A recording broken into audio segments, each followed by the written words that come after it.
Madame, monsieur, bonsoir et merci de nous rejoindre dans ce journal. On vous annonçait l'arrivée d'investisseurs français en Guinée. Des boss du MEDEF, ils sont à Conakry. Une visite et un premier entretien avec le chef de l'État ce matin. Demain, un forum avec les opérateurs économiques guinéens est prévu pour identifier les secteurs d'investissement. Le compte rendu de l'audience de ce matin à Sertouria avec Mohamed Lamine Soumar. Le temps de l'investissement du secteur privé français en Guinée est arrivé. 32 chefs d'entreprise françaises de haut niveau étaient ce 2 juillet face au président de la République pour parler ensemble des opportunités d'investissement en Guinée. Il s'agit là de booster la coopération économique entre la Guinée et la France. Une coopération économique déficitaire du fait des pesanteurs politiques entre les deux pays durant les 50 dernières années. La volonté politique aidant, le gouvernement guinéen et français s'emploient à tourner la page. Je souhaite qu'en partenariat avec vos homologues guinéens, vous puissiez explorer toutes les opportunités d'investissement pour la création en Guinée d'entreprises dans les domaines de l'agroalimentaire, l'agro-industrie et l'agroforestière. En le faisant, vous auriez concrétisé ce message de son Excellence, Monsieur le Président. Je cite: la Guinée est un scandale agricole avant d'être un scandale géologique. Pour les entreprises françaises de saisir les opportunités qui se présentent pour nos projets ici en Guinée pour participer au développement économique du pays, pour participer à son développement, pour participer également à la promotion d'un certain nombre d'entreprises qui sont dans la tradition française de l'investissement. Création d'emplois, développement de l'économie guinéenne et lutte contre la pauvreté, les chefs d'entreprise françaises regroupés au sein de MEDEF International sont d'accord pour investir en Guinée. Nous sommes tous extrêmement motivés pour poursuivre les investissements, pour les accélérer, pour renforcer la place du secteur privé à vos côtés. Si vous me permettez, pour être très court, il y a 2 sujets particuliers qui ont émergé hier soir et ce matin. L'un auquel je m'attendais, qui était de faire en sorte que, quelle que soit la qualité de la vision long terme, que le court terme nous permette de continuer sans rupture, c'est-à-dire que 2015, par exemple, nous sommes fait une année blanche. Je crois que vous êtes personnellement très attaché. Puis un sujet nouveau qui est peut-être celui sur lequel je me permettrai d'attirer votre attention, qui est celui des compétences locales. C'est-à-dire qu'il nous a été dit à plusieurs reprises depuis hier soir que quelle que soit la disponibilité des financements, des ressources, des besoins, du cadre réglementaire, etc., il semble qu'il y ait besoin de renforcer la qualité des compétences locales pour piloter les projets. Le président de la République, le professeur Alpha Condé, infatigable guerrier de la lutte pour une Guinée émergente, a fait un véritable plaidoyer autour de réelles opportunités d'investissement en Guinée. Fondamentalement, nous n'avons pas besoin d'aide. Nous avons besoin des investissements, nous n'avons pas besoin d'aide. Si nos matières premières sont payées à leur juste prix, qui est un commerce équitable, nous n'avons pas besoin d'aide. Nous avons seulement besoin de partenaires qui peuvent investir dans le développement avec nous. Parce que pour le moment, nous ne pouvons pas dire, même si nous devons compter sur nos propres forces, nous ne pouvons pas dire que nous avons la capacité aujourd'hui d'investir dans tous les secteurs. Mais nous avons besoin de partenariats public-privé, partenariats privé-privé. Mais je constate que dans la délégation, il n'y a pas de représentants de petites et moyennes entreprises. Or, en Guinée, tout est à faire dans tous les secteurs. Il ne faut pas seulement qu'il y ait des grandes entreprises qui peuvent avoir des marchés dans les routes, etc. Il faut aussi, la Guinée, comme vient de vous dire le ministre, c'est un scandale agricole. Nous avons évidemment le gouvernement, nous avons besoin de travailler avec certaines sociétés. Par exemple, parce que nous venons de discuter en ce qui concerne la cartographie et la géophysique, etc. Les sociétés de BTP, parce que nous avons besoin de faire des routes, nous avons besoin de construire des maisons. Nous avons plus besoin encore de petites et moyennes entreprises dans le domaine de l'agriculture, dans le domaine de l'industrie. Le chef de l'État a par ailleurs réaffirmé que les nombreuses réformes entreprises visent à faire de la Guinée un pays où les investissements sont profitables. Il faut que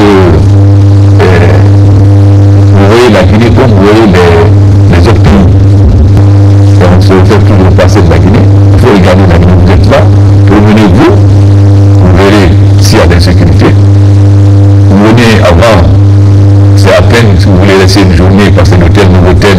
Les conditions étaient telles que personne n'avait envie de passer 2 jours. Aujourd'hui, je crois que nous ne pouvons pas vous plaindre pour les hôtels.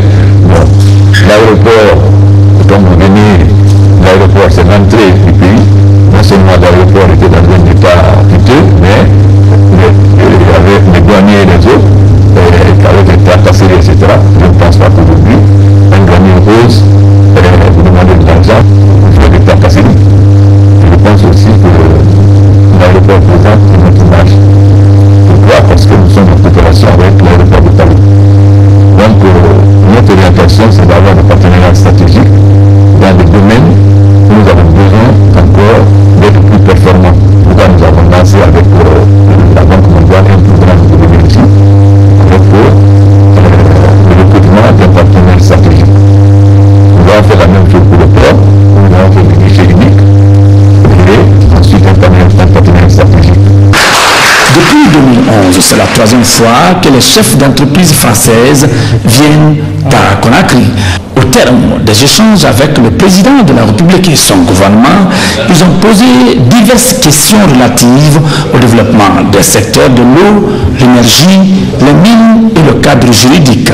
Le président de la République les a rassurés. Ainsi, la volonté politique est affichée au secteur privé guinéen et français de savoir en tirer profit.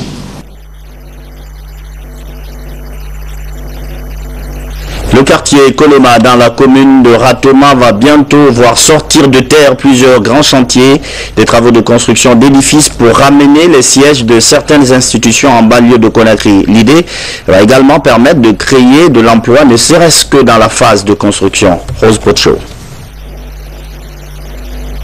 C'est ce site de Koloma qui doit abriter prochainement le siège du Parlement. Deuxième institution du pays, la construction de cet édifice constituera une première en République de Guinée. Un projet que salue la délégation du président de l'Assemblée nationale en visite sur le terrain. On doit le faire pour l'avenir. Aujourd'hui, nous sommes 114 députés, mais il n'est pas exclu que la Guinée évolue et qu'il y ait un jour 300 députés. Parce que la règle de la croissance voudrait que les installations soient adaptées à l'évolution démographique. Le site, il est bon, il est un peu occupé par-ci, par-là, mais nous avons trouvé des arrangements avec les personnes qui occupent ces lieux pour que dans les meilleurs délais, un déménagement soit effectué. C'est un domaine de plus de 2 hectares qui a été réservé pour cela. Le site devra également abriter le siège du Parlement des enfants, du Conseil économique et social et de la Cour suprême et celui du Conseil national de la communication. Un projet qui réjouit même les citoyens.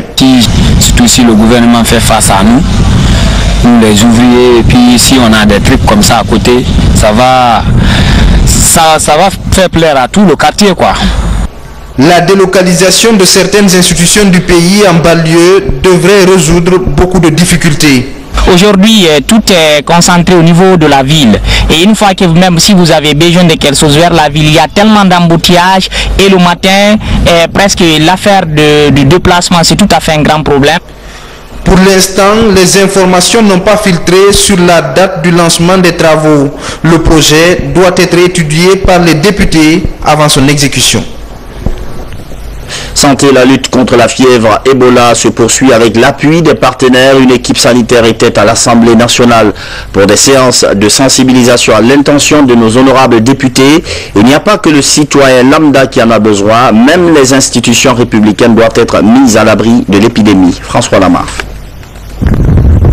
C'est pour apporter son expertise dans l'opération de lutte contre la fièvre à virus Ebola qui a déjà fait plus de 150 morts en Guinée que ce compatriote médecin spécialiste des maladies endémiques a répondu à l'invitation des députés à l'Assemblée nationale. En plus des efforts déployés par la Commission nationale de riposte à la fièvre Ebola appuyée par la communauté internationale, ce spécialiste des maladies endémiques a échangé avec les députés sur les méthodes de transmission mais aussi de prévention de la maladie en Guinée. La maladie à virus d'Ebola fait partie du groupe de maladies infectieuses. Étant infectiologue de formation, donc il était de mon devoir de venir mettre à la disposition de mon pays pour lutter efficacement contre ce fléau. La sensibilisation est un volet qui est très important dans la prise en charge de maladies infectieuses à potentiel épidémique. Cet apport est diversement apprécié par les honorables députés qui ont participé à la séance d'information et de sensibilisation sur la fièvre Ebola dans le pays. Quand on a découvert le premier cas, il y a beaucoup de Guinéens qui ont fui pour aller à l'extérieur. Et lui, il est Guinéen établi à l'extérieur et il est venu au secours de ses frères et sœurs. C'est un acte purement patriotique. Ça nous inspire deux choses. D'abord, ne pas s'affoler devant la maladie, devant l'épidémie. Ensuite, prendre des précautions d'hygiène de façon rigoureuse, tant de manière individuelle que collective. Ils sont aussi nombreux les députés qui estiment que la sensibilisation de la population sur la fièvre Ebola devrait être renforcée, surtout dans les zones touchées pendant ces moments de grande pluie. Face à la deuxième vague de l'épidémie d'Ebola qui sévit dans l'espace Mano River, une réunion d'urgence s'est tenue à Accra. Un plan radical de riposte internationale en Afrique de l'Ouest doit sanctionner cette rencontre. Les ministres de la Santé, représentants d'organisations internationales de santé, experts et patients guéris participent au sommet.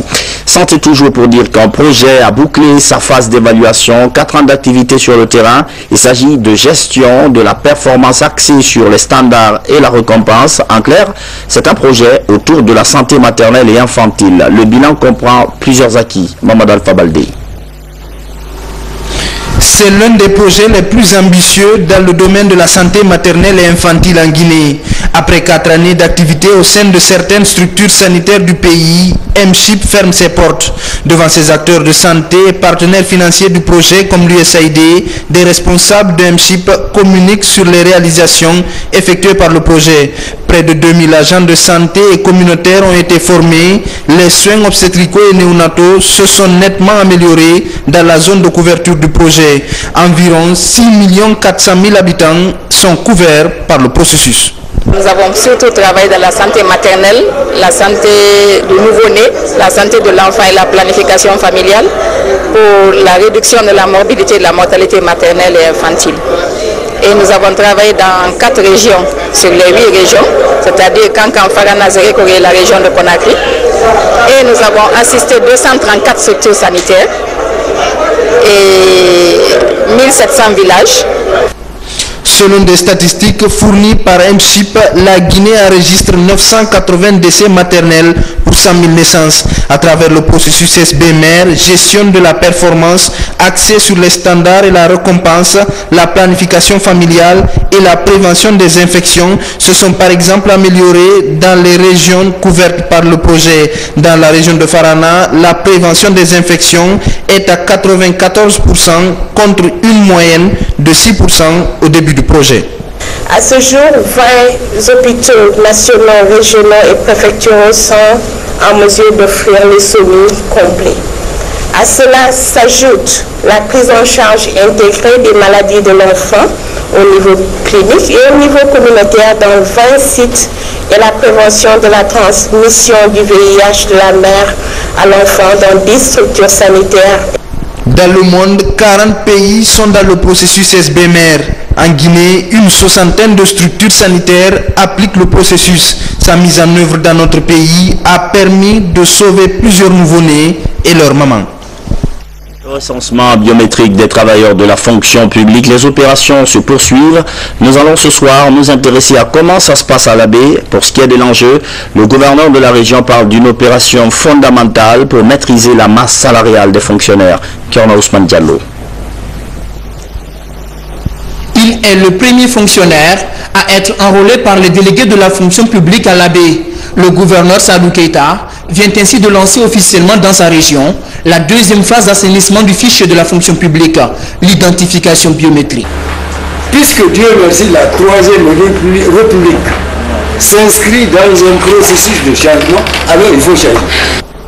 L'identification biométrique des fonctionnaires et contractuels de l'État est un des chantiers phares du gouvernement. L'enjeu est de rationaliser les dépenses publiques par la maîtrise des effectifs, mais aussi offrir des opportunités d'insertion socio-professionnelle aux diplômés à la recherche d'emploi. Sans revenir sur l'état des lieux, de la fonction publique en 2010, il faut souligner que ce secteur constituait un frein au développement de notre pays, par l'existence d'une masse salariale non justifiée dans le budget de l'État, par l'existence de nombreux fonctionnaires fictifs qui émergeaient pourtant au budget de l'État. Pour la réussite des opérations, un inspecteur régional de l'administration publique est installé, une première ici à l'Abbé. Éducation avec la suite du bac 2014, le marathon du ministre de l'enseignement préuniversitaire se poursuit dans le pays.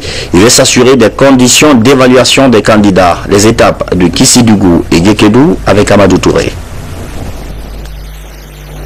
Après Mamou et Farana, l'équipe de supervision du baccalauréat unique s'est rendue à Kissidougou et à Gekedou au compte de la seconde journée de l'examen. Ici à Gekedou par exemple, les dispositions sanitaires ont été créées par les responsables préfectoraux de l'éducation pour le bon déroulement du baccalauréat. Au-delà de ces réalités, la mission de supervision a constaté le calme et le sérieux au niveau de tous les centres visités. Tout se passe très bien parce que j'ai sillonné tous les centres de la préfecture de Kissidougou. Les enfants, ils sont disciplinés, les centres sont calmes, il n'y a pas d'envahissement. Je crois que tout se passe très bien. Hier, nous avons reçu une mission de Gekedou et ils étaient un peu en manque de 200 cahiers-réponses et à partir de Kissidougou, on a essayé de combler ce trou-là. La région des Zérékoé a présenté 6082 candidats, tous profils confondus, sur les 64 649 figurants sur la liste nationale. Cet effectif est l'un des taux les plus faibles par région au compte de la session 2014 du baccalauréat unique. La mission de supervision séjourne actuellement à Zérékoé où elle compte lancer les premières épreuves de la 3e journée avant de continuer en Haute-Guinée. L'ONG Espoir de Guinée vient de réaliser un terrain de sport et 2 bibliothèques à l'école primaire Joseph Broz Tito de Bellevue.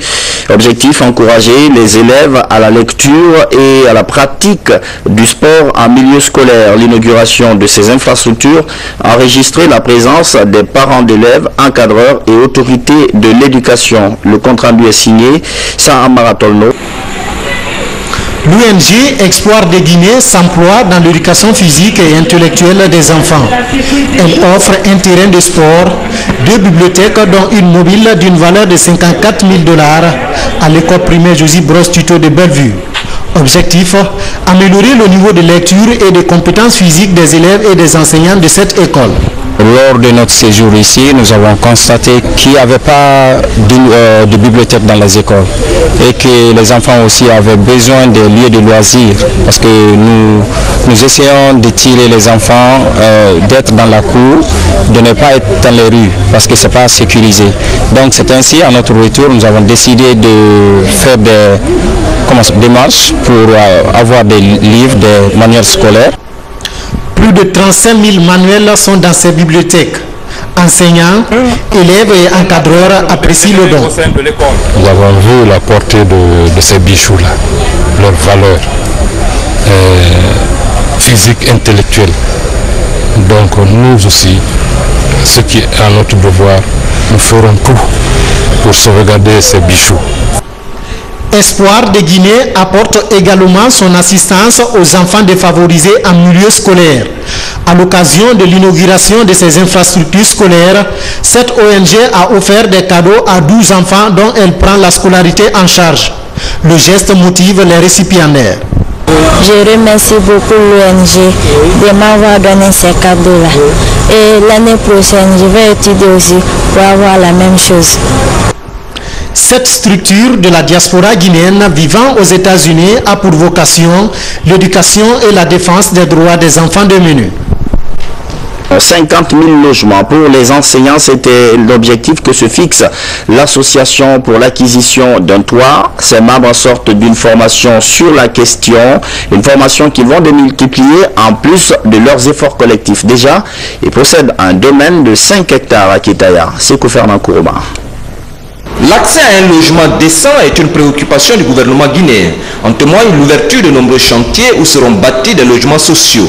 Dans cette logique, l'Association pour le développement de l'habitat social a formé des enseignants, désormais membres de l'association sociale pour l'acquisition d'un toit. Une coopérative dont la mission est essentielle pour les enseignants. Construire 50 000 logements sous-entend la mise en branle d'assez de moyens qui vont non seulement offrir des emplois à des travailleurs, leur procurer des revenus, mais donner un toit décent à 50 000 familles qui pourront vivre dans un cadre de vie beaucoup plus sain désormais et qui auront l'environnement bien amélioré. Connaissant les avantages de l'entreprise de construction de logements à différents niveaux, nous saluons les acteurs syndicaux qui ont eu cette initiative de structuration de coopératives d'habitat comme soubassement indispensable à un programme national de construction de logements sociaux dont notre pays a grandement besoin. Il est mis à la disposition des enseignants un domaine de 5 hectares au quartier Ketaya. Sur ce terrain, 16 immeubles seront bâtis pour plus de 700 logements. Les logements sociaux, il faut leur trouver une garantie financière qui ne sera pas l'État, qui sera constituée par les ayants droit. Donc c'est cela qui manque un peu aux logements sociaux. Donc c'est la dernière main que nous avons mise dans la pâte pour permettre aux sociaux de prévaloir à leur propre garantie et de dire aux gens, vous pouvez construire et finalement vous serez payé. Aux nouveaux membres de la coopérative, des attestations ont été attribuées. Ils auront pour mission de former d'autres membres de l'association sociale pour l'acquisition d'un toit partout en Guinée. Quatrième jour de Ramadan ce mercredi avec une remarque, c'est l'accroissement du taux de fréquentation des mosquées, celle de Bambeto par exemple, où notre équipe a tourné hier. Les responsables religieux mettent cette occasion à profit pour appeler la jeunesse à se rapprocher de Dieu. Habib Cham. Centrale de Bambeto, sous la pression, cette pompe doit répondre aux besoins des croyants tout au long du mois saint de Ramadan. Ici, chaque fidèle trouve la quantité d'eau suffisante pour faire ses ablutions. Il est 13 heures. Peu après ce temps de purification, commence la grande prière.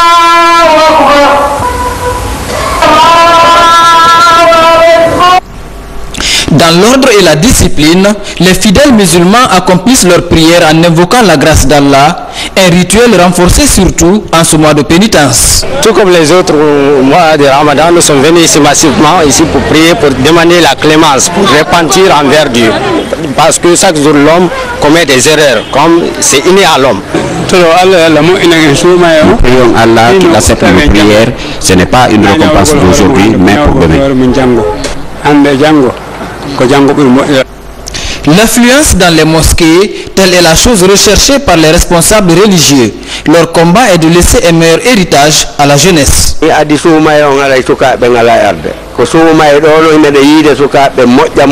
le Ramadan, on constatait moins de jeunes dans les mosquées, mais ils sont de plus en plus nombreux maintenant. Nous les exhortons à maintenir cet élan même après le jeûne. Au service de la cause, ces femmes s'activent pour la préparation des plats de rupture. Ici, tous les fidèles vont chaque soir manger à leur faim grâce à un généreux citoyen. La prière mobilise les fidèles, mais le mois saint de Ramadan les rassemble pour autant, vu l'ampleur de sa bénédiction.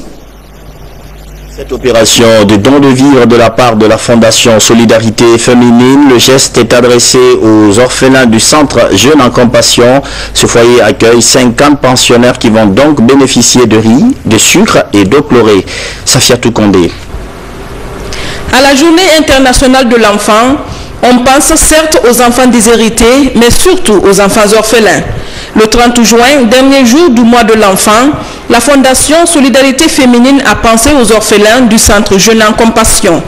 Elle leur a offert ces présents composés de sacs de riz, de sucre, des cartons de savon et de l'eau chlorée pour permettre à ces tout petits de vivre mieux. Ici dans cet orphelinat, j'avais 9 ans, je suis ravi, mais le don que vous avez fait pour nous, vraiment ça nous a touchés. Que Dieu vous bénisse pour le don. Depuis 2001, l'orphelinat Jeunes en Compassion existe grâce à Abraham Simakan qui s'inspire de son enfance difficile. C'est alors qu'il décide d'aider des enfants rejetés ou orphelins. Le directeur national du service humanitaire promet de s'impliquer dans ce combat. J'ai écouté leur fondation et ça m'a touché au fond du cœur. Ce que je peux dire, c'est que je rendrai compte à l'autorité supérieure, l'autorité qui m'a envoyé, qui est la personne du ministre de l'administration du territoire de la décentralisation, qui est le ministre en charge des actions humanitaires. Il va interpeller aussi son homologue des actions sociales, parce qu'il y a plusieurs orphelinats en République de Guinée qui sont dans ces conditions. Notre groupe cible, c'est les enfants déshérités. C'est des enfants en situation difficile. Également, c'est des femmes et des filles. C'est encore une façon d'encourager ce couple qu'avec les maigres moyens qu'ils ont, réussissent à éduquer les enfants. Les enfants orphelins constituent une couche très vulnérable et comme ce don de la Fondation Solidarité Féminine, beaucoup d'autres cadeaux pourraient améliorer les conditions de vie de centaines d'orphelinats en Guinée. 290 gardes forestiers vont bientôt être opérationnels. Ils doivent être déployés dans 3 sites environnementaux du pays, la forêt des Yamas, le parc du Haut-Niger et les monts Nemba. Le protocole d'opérationnalisation a été signé ce matin et il y aura d'abord la phase de formation avant déploiement. Abdoulaye Diallo. Ce programme du groupe UNOPS concerne 3 sites dans un premier temps. Il s'agit d'un projet pilote qui couvre le bassin versant du Haut-Niger, la forêt des Yamas et les monts Nimba. En signant le protocole d'opérationnalisation de ce projet, les partenaires onusiens s'engagent à former 290 gardes forestiers qui doivent s'occuper de la protection de ces sites et à les doter d'équipements nécessaires pour leur permettre de mener à bien leur mission. De mettre en place les organes de coordination et de gestion pendant ce projet qui vont nous permettre de mesurer ces résultats et nous assurer que nous répondrons à la satisfaction à la fois du gouvernement et du bailleur de fonds. Le document ainsi signé explique les procédures de mise en œuvre de la mission assignée aux conservateurs de la nature. Ils doivent dans leur approche de protection de ces 3 sites impliquer les communautés rurales. La ministre de l'Environnement se réjouit de cette avance qui intervient dans le contexte du mois de la forêt et sollicite une extension de ce partenariat. Je souhaite également que l'Union européenne accorde une allocation à mon département dans le cadre du 11e FED. Donc c'est pour dire que nous pensons avoir beaucoup de choses avec l'Union européenne et aussi grâce à l'appui de l'UNIS qui a une grande expérience en la matière. Toutes préoccupations comme la lutte contre la pollution et les nuisances ont ponctué les doléances de la ministre de l'Environnement. Le ministre de l'Hôtellerie, du Tourisme et de l'Artisanat a rencontré ce mercredi l'ensemble des acteurs des agences de voyage. Au menu de cette rencontre, la relance du tourisme guinéen. Les échanges ont aussi porté sur les difficultés rencontrées par les agences de voyage dans leurs activités. La synthèse de cette prise de contact avec Ansouman Toumani Kamara. C'est la toute première rencontre du ministre de l'Hôtellerie, Tourisme et Artisanat avec l'ensemble des acteurs des agences de voyage en Guinée. Cette prise de contact se veut un espace d'échange de vues autour de la relance de la destination Guinée. Une occasion aussi pour ces acteurs de faire connaître leurs difficultés et projets. Il s'agit de la mauvaise compréhension des textes, il s'agit du harcèlement de l'administration, il s'agit de la concurrence déloyale, il s'agit des taxes et impôts qui nous tombent sur la tête brutalement sans avertissement. Enfin, il s'agit aussi de l'assainissement du secteur en fait. Voilà. Quand le tourisme marche, c'est plus que même ce qu'on parle de nous. Mais il faut que nous arrivons à être organisés. Il faut qu'on se complète avec le ministère du tutelle. Parce que le ministère du tutelle a un rôle à jouer. Si on se complète, on peut avancer ce pays. Comme il a dit, le nom pragmatique, il est le moment maintenant de nous aussi de se lever, prendre des actions et l'accompagner dans sa mission. Les potentialités touristiques de la Guinée sont encore non valorisées et méconnues du public. Il faut alors une synergie d'action pour permettre à la Guinée de jouir des fruits de cet autre don de la nature. Nous avons demandé à nos frères des agences de voyage pour qu'ils jouent leur rôle de promoteur, leur rôle de privé, leur rôle pour pouvoir faire en sorte que les touristes aussi viennent en Guinée, mais pour qu'ils viennent, qu'on se donne la main, et les privés et l'État, pour que les sites touristiques soient aménagés. À ce jour, le département du tourisme a répertorié environ 300 agences de voyage à travers la Guinée, parmi lesquelles des agences fictives. et en application des différents points de sa feuille de route, le ministère de tutelle envisage des mesures urgentes pour assainir ce... Comprendre, planifier et agir, le thème reflète le défi de relance que s'est fixé le Conseil national des organisations de la société civile de Guinée. Les membres sortent d'un atelier d'autodiagnostic. Ils ont échangé notamment sur l'organisation de l'institution. Habib Cham. Après plusieurs mois de crise liée à un scandale financier, le Conseil national des organisations de la société civile guinéenne veut tourner la page. Une nouvelle voie est engagée, celle de l'appropriation des fondements de l'institution. Basée sur l'autodiagnostic organisationnel, cet atelier de 3 jours répond à l'un de ces défenses. Nous nous sommes fortement éloignés de nos fondamentaux et nous sommes allés dans une gestion clanique du Conseil. Ça a abouti à l'effondrement de tout le système. Une crise de confiance est née. Donc aujourd'hui, il faut reconquérir la confiance et des bailleurs de fonds et des partenaires techniques et financiers, mais aussi et surtout des populations guinéennes qui comptent vraiment sur nous. Dans sa volonté de se dépasser, le CNOCS doit davantage faire appel à l'expertise de ses partenaires traditionnels, un soutien que lui apporte le Sénafod, Centre africain de formation pour le développement. Il est aujourd'hui question de revoir un certain nombre de pistes. Ils doivent normalement aider dans le cadre de renforcement des capacités organisationnelles du Conseil national des organisations de la société civile. Ils vont porter entre autres sur la revue d'abord des objectifs du Conseil et la vulgarisation de la lettre de politique auprès de tous les membres et les partenaires techniques et financiers. La revue également de la question d'organisation et de gestion des ressources, aussi bien matérielles, humaines que financières. Et revoir également toutes les questions qui sont liées au développement institutionnel, notamment au développement des relations avec les partenaires techniques et financiers. Les représentants préfectoraux et ceux des 5 communes de Conakry se sont invités à ce rendez-vous. Ils repartent satisfaits des nouveaux acquis du CNOCS. Pour tout ce qui est des forces, alors nous ne sommes pas assez étendus là-dessus, mais pour ce qui est des faiblesses, alors nous n'avons pas manqué de diagnostiquer, nous n'avons pas manqué de dénoncer partout où il y a eu les faiblesses et nous nous sommes engagés à la correction. La poursuite du dialogue politique et la finalisation du processus électoral sont au nombre des recommandations du présent atelier du CNOCS, une institution qui s'engage désormais à rebâtir son unité et sa crédibilité autour de ses valeurs originelles.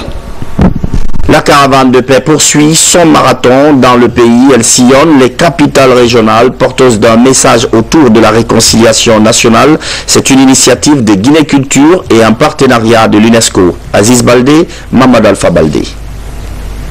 La paix, mon affaire, est au cœur des causeries à Kankan.